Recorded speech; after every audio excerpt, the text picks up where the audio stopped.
태초에 하나님께서 모든 것을 창조하셨습니다. 세상은 하나님으로 말미암아 시작이 되었다는 것이죠. 마찬가지로 세상은 역사의 주관자이신 하나님으로 말미암아 마침표를 찍게 될 것입니다. 하나님께서 모든 것을 시작하셨고 모든 것을 끝맺을 날이 온다는 것입니다. 하나님께서 만물을 창조하시고 우주를 지탱하시고 유지하시는 분이시지만 세상의 종결자도 되신다는 것이죠. 성경에서 증거하듯 세상 역사는 끝을 향해서 빠르게 달려가고 있습니다. 근데 문제는 세상의 마지막을 우리는 알지 못한다는 것입니다. 오직 하나님만 아시죠. 그렇다면 예수 믿는 크리스찬들에게 있어서 필요한 것은 예수님께서 언제든지 다시 오실 수 있다는 사실을 기억하며 사는 것입니다. 본문에 보니까 베드로가 만물의 마지막이 가까웠으니 라고 시작을 하면서 마지막 때를 우리가 어떻게 살아가야 될지를 알려주고 있습니다. 자, 먼저 7절을 볼까요? 그러므로 너희는 정신을 차리고 근신하여 기도하라. 기도하되 정신 차리고 삼가 조심해서 기도하라고 말하고 있습니다. 하나님께서 우리에게 주신 큰 선물 두 가지가 있는데요. 하나는 말씀이고 또 하나는 기도입니다. 성경과 기도예요. 근데 한 가지만 가지고는 별 쓸모가 없습니다. 한 가지는 능력이 잘 나타나지 않는 거예요. 두 가지가 다 필요하다는 것입니다. 성경만 있어서도 안 되고 기도만 했어서도 안 되고 두 가지가 다 있어야 한다는 것입니다. 자, 우리가 어떻게 기도해야 될지를 알려주는 것이 성경이죠. 기도의 방법을 가르쳐주는 것이 성경이라는 겁니다. 그래서 성경 없이는 올바른 기도, 능력 있는 기도를 할 수 없는 거예요. 그래서 능력 있는 기도를 하기를 원한다면 성경을 바탕으로 하는 기도가 되어야 한다는 것이죠. 사도 요한이 잘 설명하고 있는데요. 요한일서 5장 14절입니다.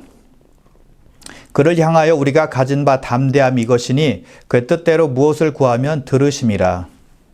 무엇이든지 하나님의 뜻대로 구하게 되면 하나님께서 들으신다는 확신을 우리가 할 수 있다는 것입니다.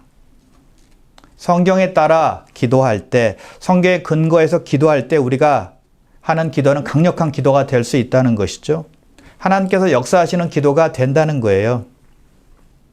자, 내가 원하는 것을 구하는 것과 하나님께서 원하는 것을 구하는 것과 차이가 있나요? 없나요? 있습니다. 아주 크죠, 차이가. 아버지께서 기뻐하시는 것을 아들이 구할 때 아버지가 기꺼이 들어주는 것처럼 하나님께서 기뻐하시는 것을 우리가 구할 때 하나님께서 들으시고 역사하신다는 것이죠. 그래서 강력한 기도는 하나님의 뜻대로 하는 기도인데 마지막에 가까이 올 수 있도록 그런 기도를 드릴 수 있어야 된다는 것이죠.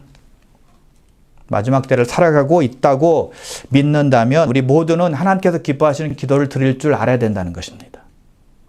그래서 베드로가 말하는 것입니다. 정신 차리고 근신하여 기도하라 라는 거예요.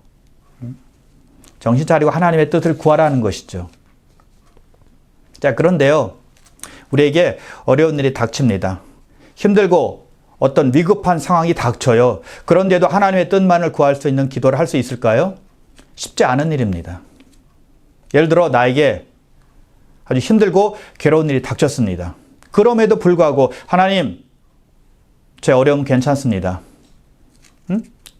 저는 문제 없으니까 하나님의 뜻만 이루어지면 됩니다라고 기도할 수 있을까요? 쉽지가 않다는 것입니다.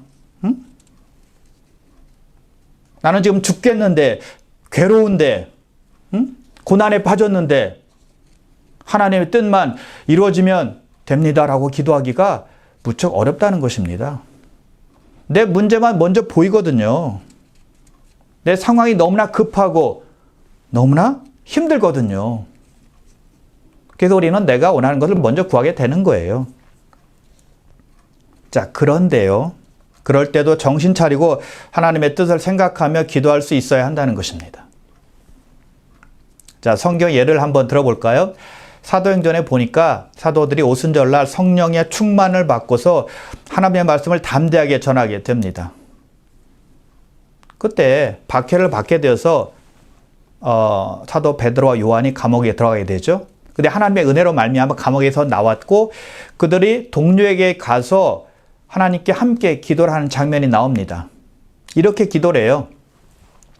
주여 이제도 그들의 위협함을 굽어 보시옵고 또 종들로 하여금 담대히 하나님의 말씀을 전하게 하여 주시오며 손을 내밀어 병을 낫게 하시옵고 표적과 기사가 거룩한 종 예수의 이름으로 이루어지게 하옵소서. 지금 사도들은 유대 종교 지도자들의 위협을 받고 있었거든요. 그들은 예수님을 죽였는데 제자들 못 죽이겠어요? 그런데도 사도들은 이렇게 기도해요. 저들의 위협함을 굽어 보시옵고 우리가 담대히 하나님 말씀을 전할 수 있도록 저희들을 도와주시옵소서. 병자에게 손을 얹고 기도하면 낫게 하여 주시옵고 표적과 기사가 예수의 이름으로 일어나게 하옵소서라고 기도했다는 것입니다. 위협함이 없어졌나요? 그대로 있어요. 위급한 상황이었습니다. 죽을지 모르는 상황이었습니다. 그런데 그들은 그 상황을 벗어나게만 해달라고 기도하는 것이 아니라 하나님의 말씀을 담대하게 전하게 해달라고 기도했다는 것입니다. 하나님의 뜻을 구한 것입니다. 저희들의 사명을 잘 감당할 수 있게 해달라고 기도한 것이고요. 하나님의 일이 잘 될 수 있도록 기도한 거예요. 하나님의 영광을 위해서 구했다는 것입니다. 그것이 바로 정신 차리고 근신해서 기도하는 거예요. 예수님께서 제자들에게 어떻게 기도해야 될지를 알려주신 것이 바로 주기도문이죠.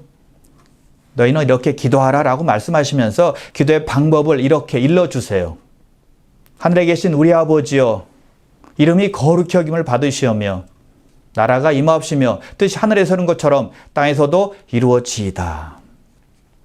하나님의 이름이 거룩히 여김을 받으시고 하나님의 나라가 임하시고 하나님의 뜻이 이 땅에서도 이루어지길 원합니다라고 기도하라고 예수님께서 제자들에게 알려주시는 것입니다. 기도의 첫 부분이 하나님의 영광을 위해서 기도하라는 것입니다. 그리고 마지막 부분도 마찬가지죠. 나라와 권세와 영광이 아버지께 영원히 싸움나이다라고 기도하라고 예수님께서 말씀하세요. 처음도 영광, 마지막도 영광이라는 것입니다.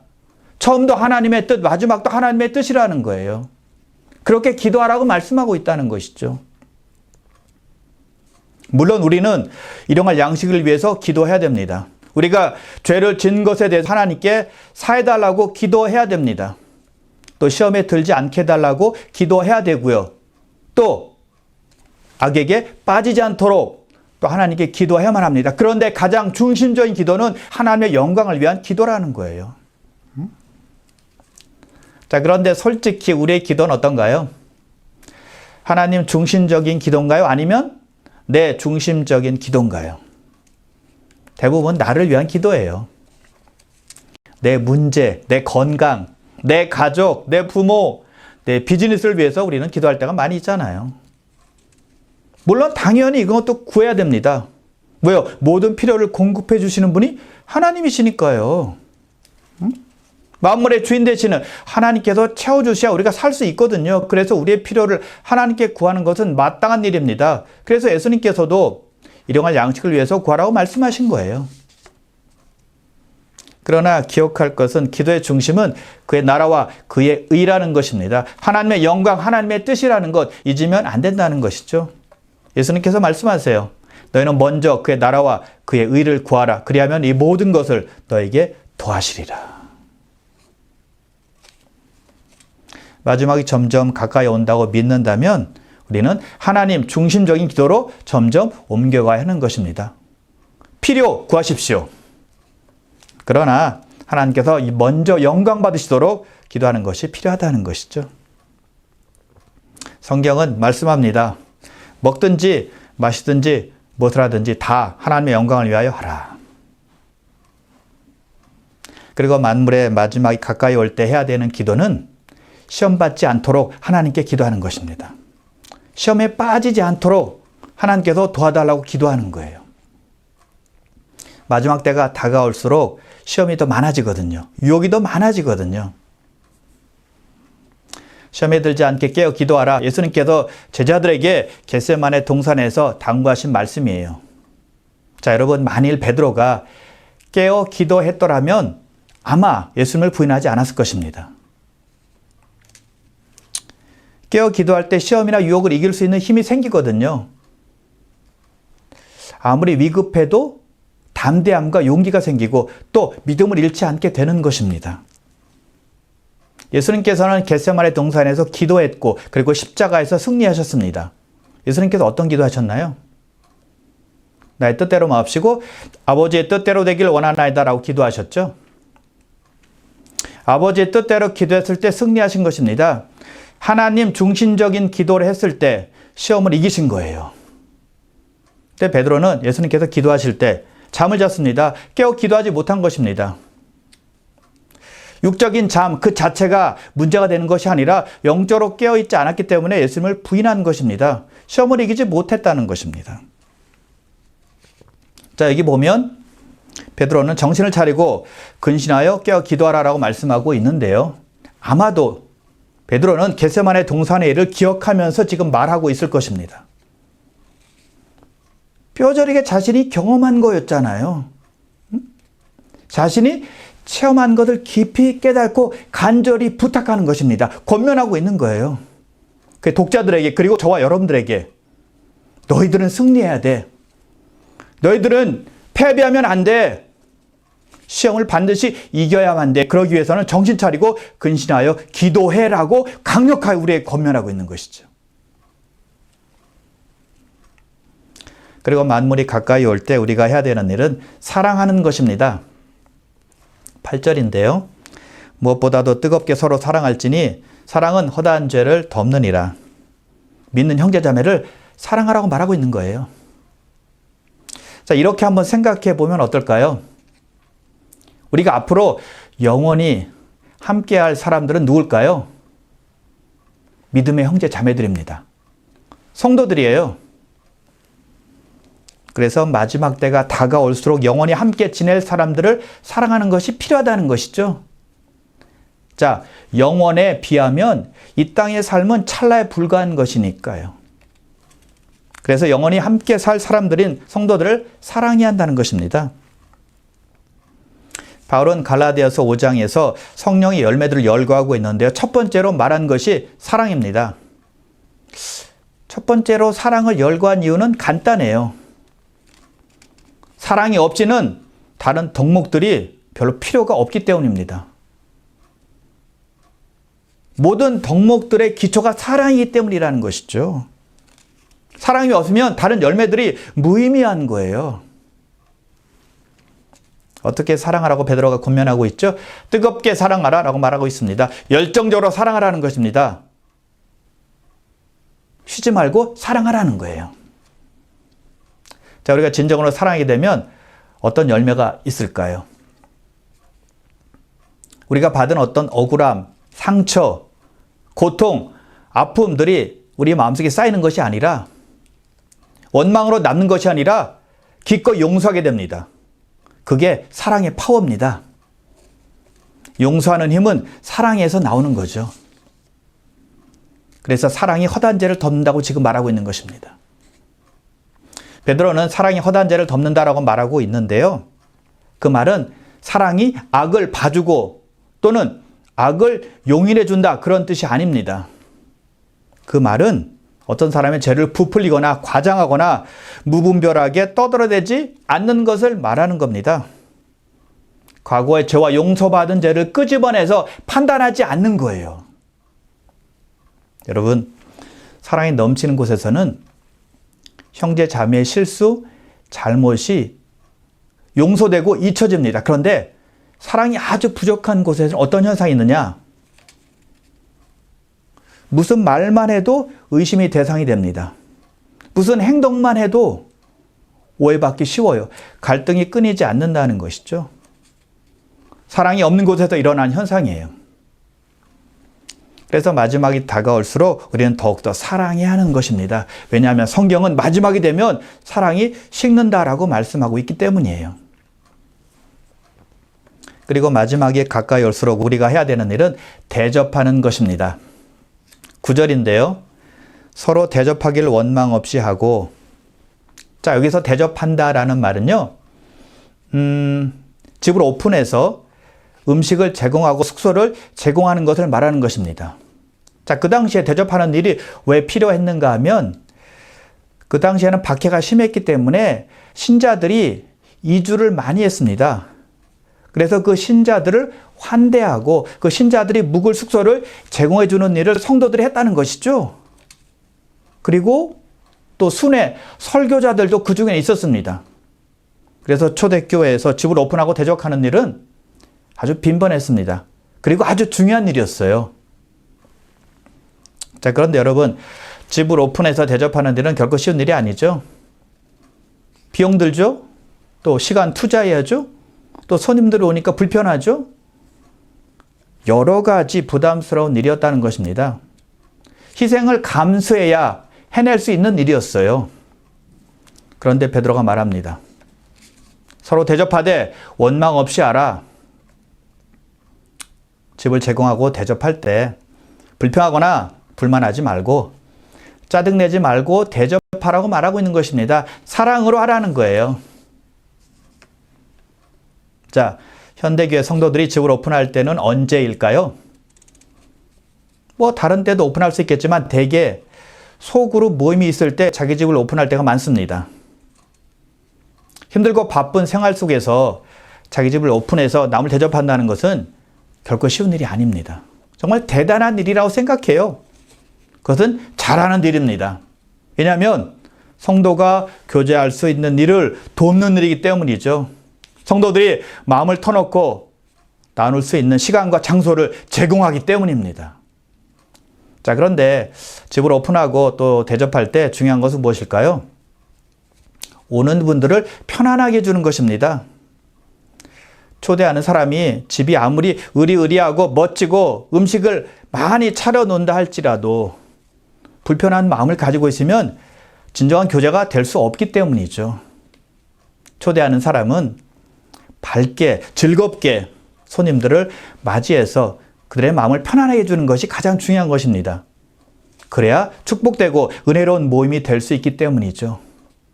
그래야 마음껏 마음을 터놓고 말할 수 있고 교제할 수 있고 또 기도의 시간도 가질 수 있기 때문이죠. 자, 그래서 어떤 동기로 집을 오픈하고 대접을 하든 불만이나 불평하지 않는 거예요. 자, 그런데 예를 들어서 어떤 분이 집을 오픈해야 되니까 집을 오픈하게 되었습니다. 손님들을 대접해야만 하니까 대접하게 되었습니다. 말은 못하고 괜히 불평, 불만이 속에서 막 터져 나오는 거예요. 그래도 하나님의 은혜로 잘 끝마쳤습니다. 신경 쓸 일도 많았고 뭐 힘든 점도 있었지만 그래도 잘했다라는 생각이 들어요. 결국에는. 자, 그렇다면 처음부터 원망 없이 기분 좋게 했더라면 얼마나 더 좋았겠습니까? 기쁜 마음으로 할 걸, 즐거운 마음으로 할 걸, 그런 마음이 들지 않겠어요? 자, 여기서 대접은 이미 말씀드렸듯이 집을 오픈해서 음식을 제공하고 숙소를 제공한 것이라고 말씀드렸습니다. 근데 거기에 국한할 필요는 없어요. 뭐 식당에서 대접을 하든 아니면 다른 장소에도 대접하고 섬기든 사랑으로 하면 되는 것입니다. 대접받는 사람이 기뻐할 것을 생각하며 섬기는 것입니다. 그것이 우리가 마지막에 가까이 올수록 해야 되는 일이라고 본문은 말씀하고 있는 것입니다. 자, 그리고 우리가 해야 되는 일은 서로 봉사하는 것입니다. 10절인데요. 각각 은사를 받은 대로 하나님의 여러 가지 은혜를 맡은 선한 청지기 같이 서로 봉사하라. 서로 봉사해야 되는데 어떻게 봉사해야 되느냐 하면 각각 은사를 받은 대로 은사를 가지고 서로 봉사라고 말씀하고 있습니다. 받은 은혜의 선물을 가지고 서로 섬기라는 거예요. 고린도전서 15장 10절에 보면 바울이 이런 고백을 합니다. 나의 나된 것은 하나님의 은혜로 된 것이라. 그리고 바로 이어서 이런 고백을 합니다. 내게 주신 그의 은혜가 헛되지 아니하고. 바울은 받은 은혜가 무척 컸는데요. 그 은혜가 헛되지 않았던 이유는 은혜의 선물에 자신의 노력을 쏟아붓기 때문이라고 말하고 있는 것입니다. 은혜가 은혜다워지기 위해서는 받은 은혜에 감사하며 또 은사로 사용할 때 그것이 가능하게 된다는 것입니다. 은혜다워진다는 거예요. 만약 내가 은사를 받았는데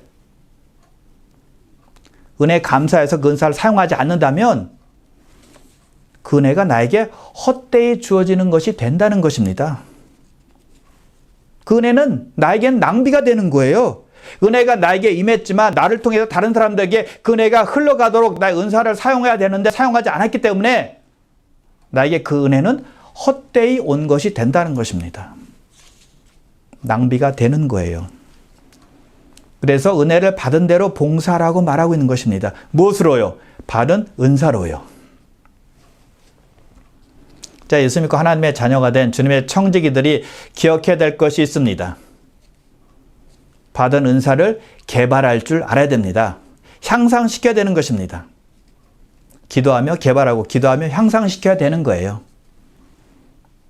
아무리 재능 있는 피아니스트라 할지라도 그 재능을 개발하지 않는다면, 노력하고 연습하지 않는다면 그 재능은 쓸모없이 되는 것입니다. 그 재능은 썩고 마는 거예요. 마찬가지로 우리가 받은 은사가 더욱더 효과적으로 다른 사람들에게 전달되어 열매 맺기 위해서는 우리는 우리의 은사를 개발해야만 합니다. 연습해야 됩니다. 훈련해야 되는 것입니다. 그렇게 개발하기 위해서 필요한 것은 무엇일까요? 그 은사들을 자주 사용하는 것입니다. 자주 활용하는 것입니다. 그 은사를 가지고 계속 섬겨보는 것입니다. 그럴 때 나의 부족한 점은 무엇인지 내가 깨닫게 되죠. 나의 약한 점은 무엇인지 알게 되는 것입니다. 나의 부족한 점, 약한 점을 그때 고치고 보완하면 되는 겁니다. 그리고 내가 잘하는 부분은 계속 이어서 하면 되는 것입니다. 그러면 선한 청지기가 되는 것이죠. 그럴 때 내가 받은 은혜가 은혜다워지는 것입니다. 내가 받은 은혜가 헛되지 않게 되는 것입니다. 자, 하나님께서는 모든 신자들에게 섬길 수 있는 능력을 주셨습니다. 그래서 베드로가 말하는 거예요. 각각 은사를 받은 대로 서로 봉사하라. 은사는 헬라어로 카리스마인데요. 영적인 자질 혹은 영적인 능력을 의미합니다. 하나님께서 우리들에게 한 개 이상의 영적인 은사를 다 주셨어요. 자, 성경 볼까요? 고린도전서 7장 7절입니다. 각각 하나님께 받은 자기의 은사가 있으니 이 사람은 이러하고 저 사람은 저러하니라. 예수님께서 우리 모두에게 은사를 주셨다는 겁니다. 그래서 그 은사를 가지고 봉사하고 섬기라는 거예요. 은사를 사용해서 은혜가 헛되지 않도록 하라는 것이죠. 네, 그렇다면 우리에게 주신 은사의 목적은 무엇일까요? 고린도전서 12장 7절인데요. 각 사람에게 성령을 나타내심은 유익하게 하려 하심이라. 하나님께서 우리 믿는 사람들에게 성령의 은사를 주신 목적은 공동체 유익을 위함이라는 것입니다. 나를 위함이 아니에요. 우리에게 은사를 주신 것은 그 은사를 자랑하라고 한 것도 아니고 그 은사로 내 영광을 나타내라고 한 것도 아니고 뽐내기 위해서 나에게 은사를 주신 것이 아니라는 것입니다. 나 유익이 아니라 남의 유익, 공동체 유익을 위해서 우리에게 은사를 주셨다는 것입니다. 교회를 강화하고 세우기 위해서 주신 거예요. 가르치는 은사든 섬기는 은사든 병 고치는 은사든 어떤 은사든 공동체의 유익을 위함이라는 것을 우리는 꼭 기억해야 한다는 것이죠. 자, 은사는 기본적으로 크게 두 가지로 나누어 볼 수 있는데요. 두 가지 중에 하나는 말로 하는 은사, 또 다른 하나는 행동하라 하는 은사입니다. 말로 하는 은사, 행동으로 하는 은사. 자, 11절 보면 이렇게 말씀하고 있죠. 만일 누가 말하려면 하나님의 말씀을 하는 것 같이 하고 누가 봉사하려면 하나님의 공급하시는 힘으로 하는 것 같이 하라. 누가 말하려면 하나님의 말씀을 하는 것 같이 하라라고 말씀하고 있죠.